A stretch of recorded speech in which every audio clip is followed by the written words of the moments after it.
Здравствуйте, дорогие друзья! С вами программа «Главное». Как всегда, в студии Вестника Кавказа Марина Лагутина. Обсуждаем новости Южного Кавказа за неделю. И сегодня у нас в гостях главный редактор Международного информационного агентства «Тренд» Эмин Алиев. Эмин, здравствуйте! Добрый день!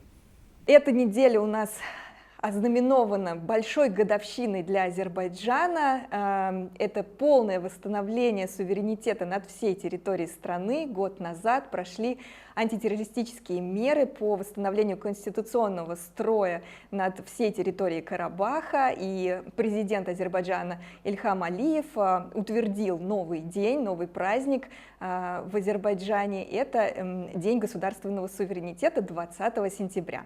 С чем мы Азербайджан и азербайджанцев всех поздравляем. И хотелось бы как раз поговорить о том,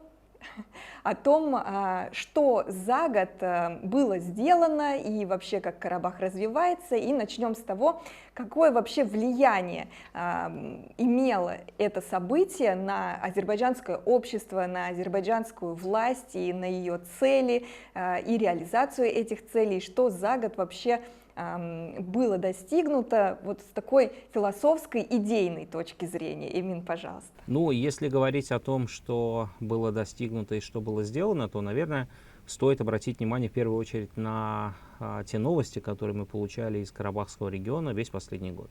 Большая часть этих новостей разительно отличалась от того, что мы видели и слышали последние 30 лет.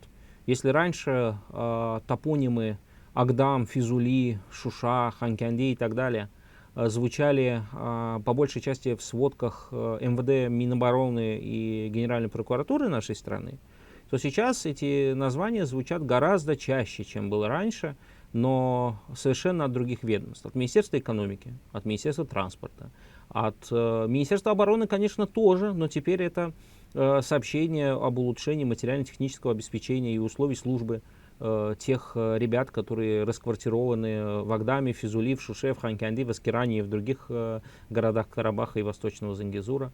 Теперь это позитивные сообщения о том, как все новые и новые семьи возвращаются в свои дома, в свои села и города, из которых они были изгнаны 30 лет назад.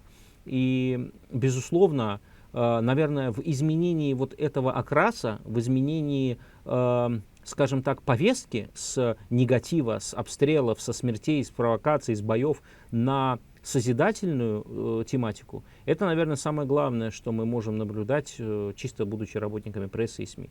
Если говорить, как вы отметили, с философской точки зрения, то, безусловно, прошедший год для нас это год, скажем так, год осознавания того, что на самом деле все закончилось. Впервые это пришло в ноябре 2020 года, тогда, когда стало понятно, что история вот этого конфликта, который 30 лет висел над нами неким таким дамокловым мечом, если хотите, она заканчивается, и она закончилась. Но сами вы знаете, конечно, тоже, как это все происходило, что в 2020 году остатки, назовем это так, сепаратистского режима, который существовал на нашей территории, они сохранились. Был размещен российский миротворческий контингент, были определенные процедуры и события, которые произошли после. Но 20 сентября 2023 года, ровно год назад, когда появилось сообщение о том, что армянские боевики складывают оружие и, в принципе, все, на этом история Нагорно-Карабахского тогда конфликта завершается окончательно бесповоротно, вот тогда пришло, конечно, это полное ощущение того, что история сепаратизма на нашей земле закончилась, история самой большой трагедии нашего народа, которую довелось нам пережить, закончилась, история тысяч, сотен тысяч покалеченных судеб, покалеченных жизней, семей, в которых дети выросли без отцов, без матерей, а иногда часть из них и без обоих родителей, погибших в результате армянской агрессии. Все это закончилось. Нету больше той черной тени, которая нависала над нашим обществом, над нашей страной, над нашей повседневной жизнью. Больше не будет того трагизма, который можно сказать, как камнем на наших душах висел, если мы говорим сейчас об обычных людях, закончилось это все. Мы победили, история завершилась, теперь можно сфокусироваться на позитиве, на созидании, на восстановлении, на очень позитивных и очень продуктивных, я бы сказал, целях, которые заставят страну развиваться, которые заставят общество сплотиться еще больше и которые в конечном итоге приведут и страну, и людей к процветанию. Вот это, наверное, самое главное, что произошло с нашим самоощущением за прошедший год. Ну, то есть азербайджанский народ настроен в такой позитив, конструктив, но такой момент тоже хотелось бы проговорить, что нет ли опасений о том, что вот вы сказали, что все закончилось, о том, что все может повториться, потому что мы видели, какие сегодня были сообщения от армянской стороны по поводу того, что произошло год назад, о том, что это было чудовищное военное вторжение и депортация, и там чистки этнические, то есть все по новой, все, что мы как бы стараемся от чего отходить, вновь все было это озвучено, и иногда, знаете, вот как мы, как журналисты, которые за этим следят, просто опускаются руки, то есть мы вроде как идем к налаживанию отношений между сторонами, между Арменией и Азербайджаном, и текст мирного договора согласован там на 13 пунктов из 16, и потом вновь вот такие заявления. Нет ли опасений, что все это может повториться? На самом деле я бы не назвал это опасениями, я бы назвал это неблагоприятным сценарием, который, безусловно, берется в расчет, который ни в коем случае не игнорируется. Но опасений такого рода, я бы сказал, наверное, нет. В первую очередь, почему? Потому что здесь есть несколько факторов, которые эту мою позицию обуславливают. Во-первых, и в 2020 году, и позже, и мы, и армянская сторона, да и в принципе весь мир увидели, на что способна азербайджанская армия, что она из себя представляет, какие по профессионализму, самое главное, по своему боевому духу, по своей слаженности там работают люди, на что эта армия способна и в какие сроки и какие задачи она может выполнять в регионе Южного Кавказа. После 2020 и после 2023 года, наверное, в Ереване, если есть какой-то круг людей, которые полагают, что они могут военным путем добиться какого-то реванша, или если эти люди всерьез на такой реванш рассчитывают и просчитывают какие-то сценарии, то, наверное, их стоит назвать так же, как и героев одного популярного фантастического боевика, отрядом самоубийц, потому что вряд ли они чего-то достигнут. Боевая готовность, боеспособность и оснащение вооруженных сил Армении и Азербайджана сейчас находится совершенно на несравнимых уровнях. И даже несмотря на продолжающуюся милитаризацию Армении, которая происходит со стороны Франции, со стороны Индии и других новых армянских партнеров, у них уйдет значительное количество времени, много лет на то, чтобы восстановить свою боеспособность хотя бы до уровня 2020 года. Не нужно обладать какими-то серьезными знаниями для того, чтобы понимать, что за эти годы азербайджанская армия не остановит своего развития, продолжит развиваться и совершенствоваться, а значит, этот разрыв в уровне готовности, разрыв в профессионализме и, в принципе, разрыв в способностях вооруженных сил двух стран никуда не денется, а может быть, даже наша армия оторвется от армянских вооруженных сил еще больше. В этой ситуации говорить о каком-то реванше, можно, конечно, если хочется потешить свою публику, если хочется развести некую демагогию, которую с радостью раскидают там телеканалы, онлайн-СМИ и социальные сети. Но в реальном каком-то мире, наверное, таким разговорам места нет, просто потому что они недостаточно, на мой взгляд, адекватны. Как недостаточно адекватны и те, кто эти разговоры ведет. Что касается в целом ситуации, скажем так, связанной с ожиданиями реванша или, например, какой-то опасностью, которая исходит от Армении применительно к мирному договору, здесь нужно понимать одну вещь. Да, мирный договор согласован на 13 пунктов из 16. Да, сейчас Армения усиленно играет роль некоего такого голубя мира, который очень хочет подписать что бы то ни было как можно скорее, пытаясь представить Азербайджан стороной, не заинтересованной в подписании мирного договора. Но здесь есть один момент, на который я бы хотел обратить внимание. На самом-то деле мирный договор между Баку и Ереваном гораздо нужнее Армении. И военная составляющая, оборонная составляющая здесь совершенно ни при чем. Мирный договор нужен Армении гораздо больше, чем он нужен Азербайджану. Хотя бы потому, что мирный договор откроет путь к разблокированию коммуникаций. Разблокирование коммуникаций, его можно называть Зангезурским коридором, можно придумать какие-то эвфемизмы, неважно.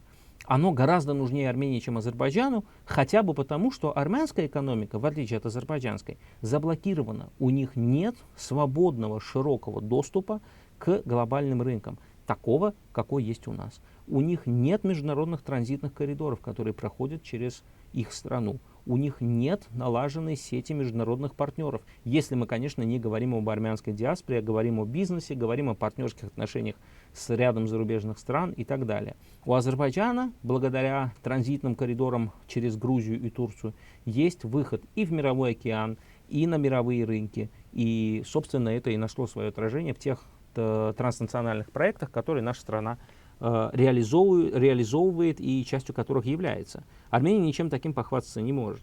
Для того, чтобы и Армения перестала быть своего рода таким логистически-экономическим тупиком Южного Кавказа, им нужно разблокировать коммуникации, им нужно открыть границы и с Азербайджаном, и с Турцией, конечно же, тоже. Но сами понимаете, что это разблокирование будет невозможно без мирного договора. Возникает вопрос, кому тогда этот мирный договор нужнее? Азербайджану, который, несмотря на оккупацию, несмотря на войну, несмотря на конфликт, несмотря на миллион беженцев и вынужденных переселенцев, сумел найти свое место на глобальном рынке, завоевать свою нишу, сумел стать частью мировой экономики? Или Армении, которая до сих пор частью мировой экономики в полном смысле этого слова не является? Ответ очевиден. Армянам мир нужнее. Так если им мир на самом деле нужнее, может быть, тогда стоит побыстрее согласовать оставшиеся 3 пункта мирного договора? Вот это, наверное, и есть та ситуация, с которой мы сейчас сталкиваемся, когда говорим о переговорах между Баку и Ереваном. И именно этим вызвано и показное армянское желание подписать быстрее что-нибудь во что бы то ни стало, и понимание, которое есть в Азербайджане, заключающаяся в том, что мирный договор нам, безусловно, нужен, но он нам нужен в полной, а не половинчатой форме. Не бумажка ради бумажки, а настоящий прочный договор, который будут обязаны соблюдать все его стороны. Спасибо, Эмин. Вернемся к нашему Карабаху и тому процессу, который за год был проделан. Вообще много работы в самых разных направлениях. Например, на этой неделе, в понедельник, начался в Азербайджане новый учебный год. И в том числе дети пошли в школу и на освобожденных территориях, и в Шуше, и в Физули. Вот, кстати, когда я, например, ездила в Карабах в феврале этого года, когда мы освещали президентские выборы, и я побывала в школе, которую Узбекистан подарил Азербайджану, там в Физули, потрясающая школа, и вот дети туда пошли, я прям очень за них рада, потому что школа действительно замечательная.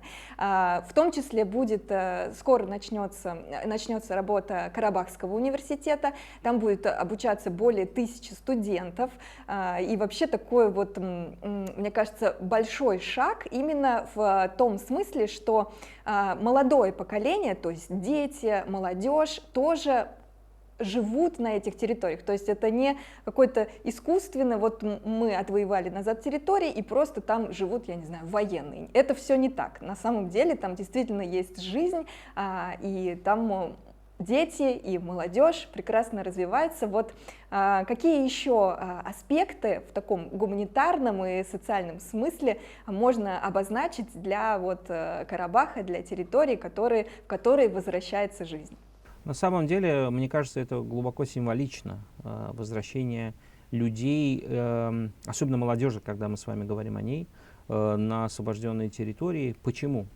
Потому что земля без людей, она особого смысла не имеет, равно как и особой ценности.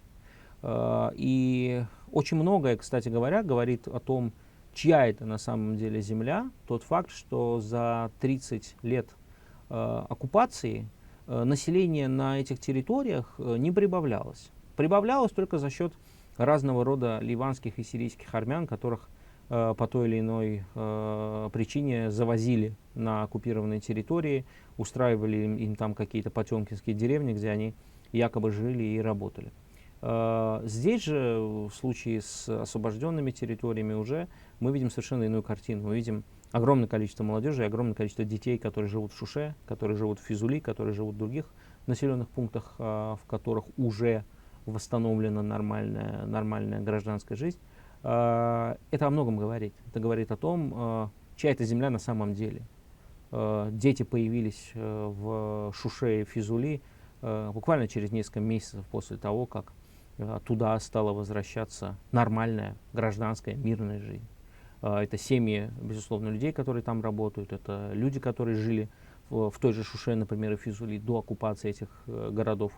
И нет ничего удивительного в том, что эти дети не хотят никуда уезжать, эти дети хотят жить, учиться и развиваться в своих родных городах. Многие из них, кстати говоря, оказались в них впервые, потому что были младенцами или вообще не родились на свет тогда, когда эти территории подвергались оккупации.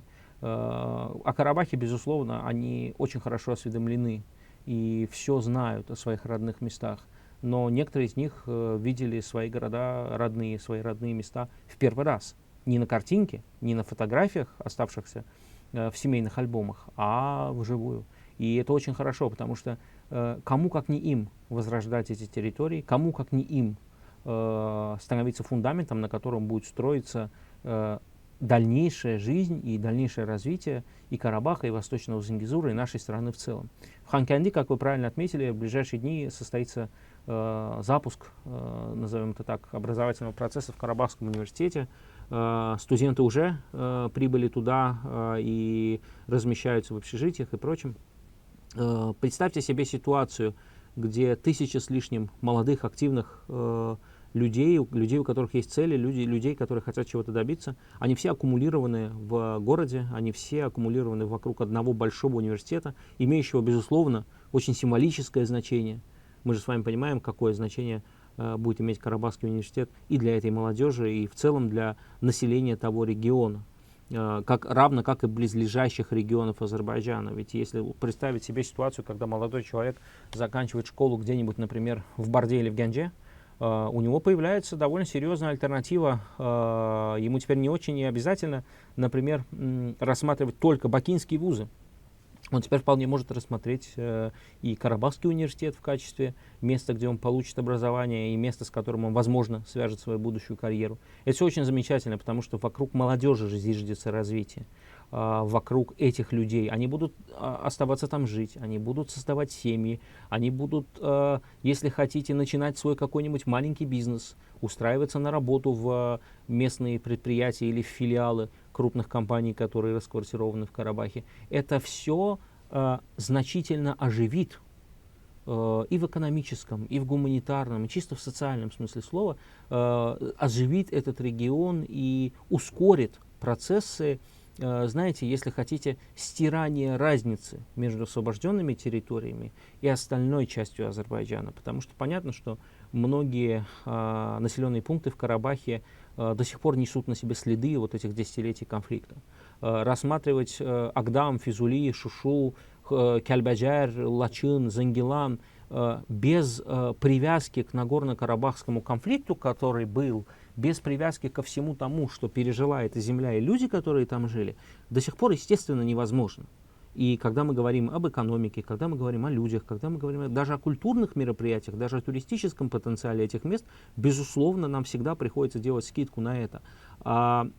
Стирание разницы между освобожденными территориями, между их уровнем развития, между их населением, если хотите, и остальной территорией страны, это должно быть и есть одна из, скажем так, целей на более дальнюю, на среднюю и далекую перспективу. И, безусловно, молодежь внесет свой вклад в то, чтобы мы добились этой цели быстрее.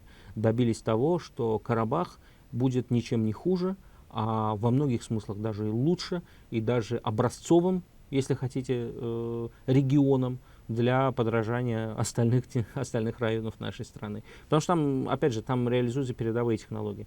Там строятся с нуля деревни, там строятся с нуля города, там внедряется новейшие смарт-технологии, там внедряется зеленая экономика. Это все очень передовой опыт, который затем будет перенесен и на другие регионы нашей страны, не затронутые Карабахским конфликтом. Поэтому, возвращаясь напрямую к вашему вопросу, конечно, мне кажется, что люди, особенно молодые люди, в силу своей активности, в силу своей жажды жизни и жажды достижений, они существенно ускорят процесс преображения Карабаха.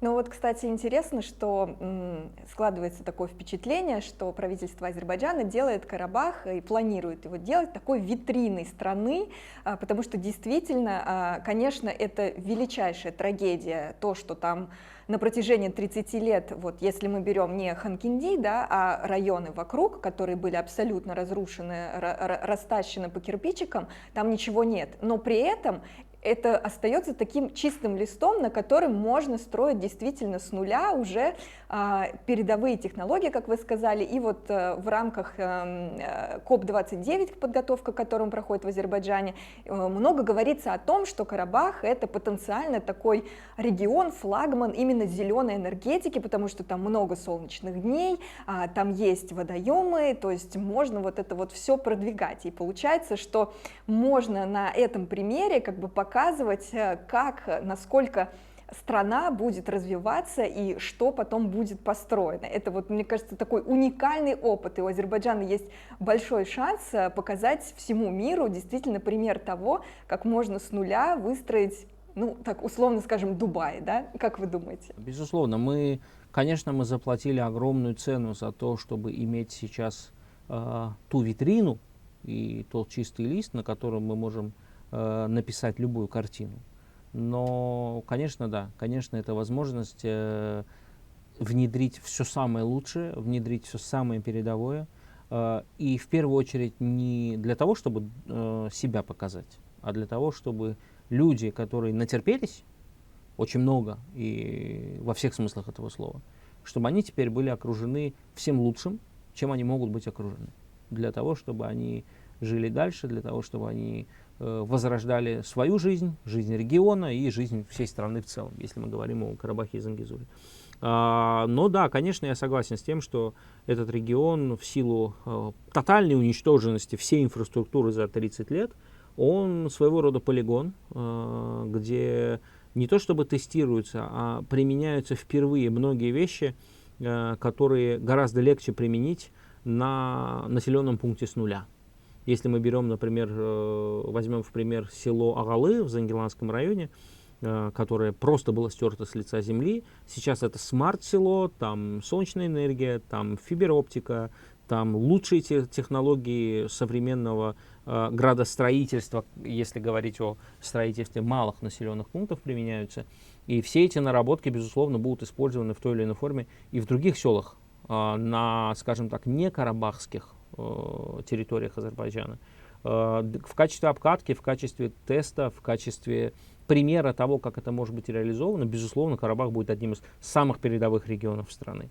Если мы говорим с вами о зеленой энергетике, то, конечно, тоже. Вы совершенно правы. Там огромный потенциал солнечной энергии, там большой потенциал, кстати говоря, энергии ветра.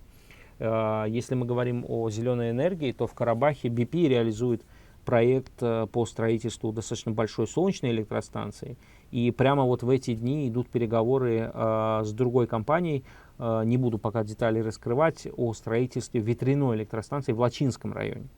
В принципе, это огромный потенциал для этого региона, если мы говорим о ветре, о других возобновляемых альтернативных источниках энергии. Потому что, во-первых, это дешевле, чем восстанавливать, например, некие газопроводы, налаживать их. Во-вторых, это проще, потому что это строительство инфраструктуры прямо на месте.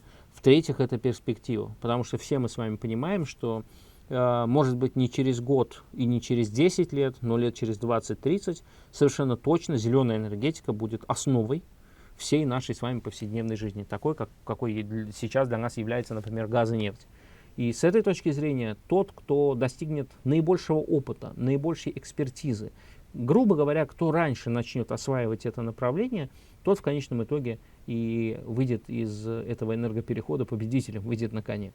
В этом смысле нам повезло, потому что в Карабахе как раз и происходит то, что мы называем процессом обучения. Мы учимся, мы набираемся опыта, мы набираемся экспертизы в том, как страна может осуществить переход к возобновляемой энергетике не в теории, не на бумажке, а на практике. Как сделать жизнь людей, скажем так, чище и безопаснее с точки зрения обеспечения их энергией. Конечно, да, это будет своего рода витриной. Я уверен, что опыт, который мы уже обрели за эти 3 года, будет крайне востребован и популярен на COP29.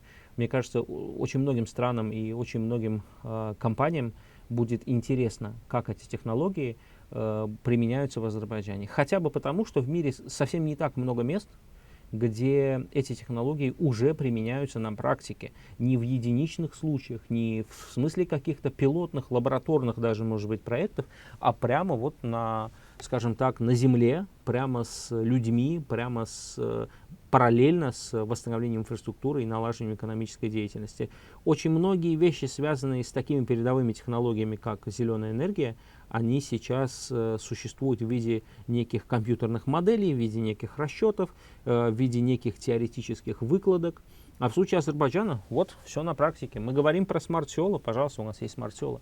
Мы говорим о том, как использовать солнечные панели в домохозяйствах, как сделать их энергонезависимыми от центральных сетей. Пожалуйста, у нас они есть. Мы говорим о том, как можно наладить общественный транспорт на примере каких-то небольших городов, полностью сделав его экологически чистым. Пожалуйста, поезжайте в Шушу, там и ходит общественный транспорт, и это все электробусы, и так далее и тому подобное. У нас есть живые примеры, пускай пока их не очень много, с течением времени их будет еще больше. Ну, мы очень позитивный наш разговор такой идет, мне очень нравится, но при этом есть самая главная, огромнейшая проблема, которая встает на пути к интенсивному развитию региона, это большое количество мин, заложенных армянскими военными за долгие годы оккупации.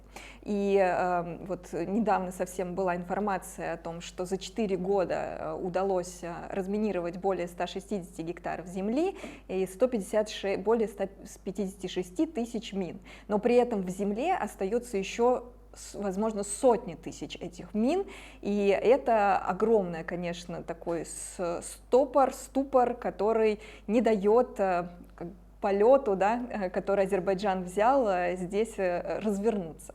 Как бороться с этой проблемой и сколько понадобится времени на то, чтобы ее решить?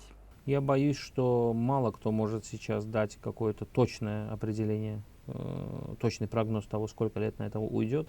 Понятно, что понадобится десятилетие. Понятно, что этот процесс займет очень много времени, в первую очередь потому, что доверять, скажем так, нашим армянским визави не приходится. Несколько раз азербайджанской стороне передавались карты, давались чуть ли не какие-то, начиная от формальных заверений, заканчивая неформальных обещаний, что вот наконец-то, вот в юбилейный 10-й раз мы вам передадим наконец-то точные карты минных полей.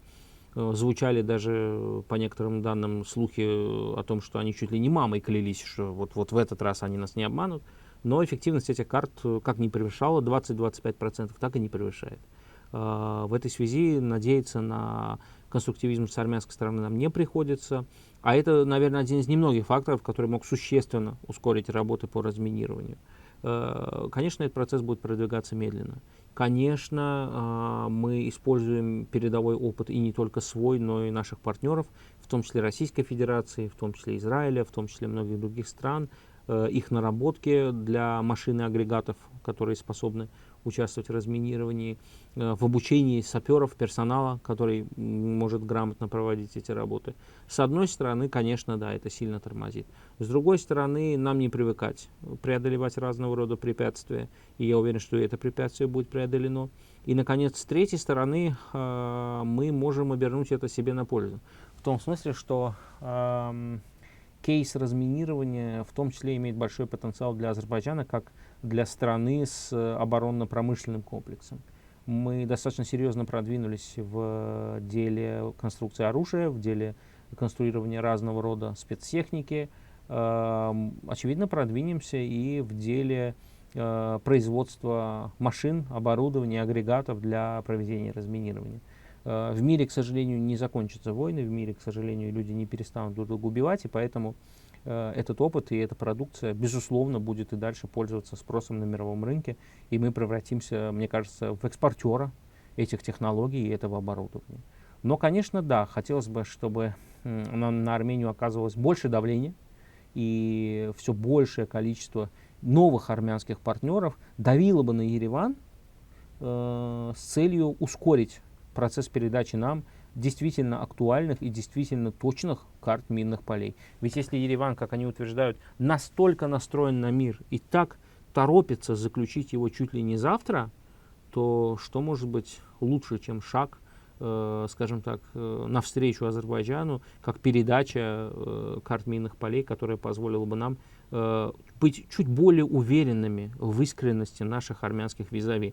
Сейчас в их искренность армян верится с огромным трудом. И не потому, что 30 лет у нас был конфликт, а потому, что их нынешние слова очень часто расходятся с их делами. Спасибо огромное, Эмин, за интересную беседу. Еще раз поздравляем Азербайджан с завтрашним таким новым праздником. Я напомню, что у нас в гостях был главный редактор Международного информационного агентства «Тренд» Эмин Алиев. Эмин, спасибо, до свидания.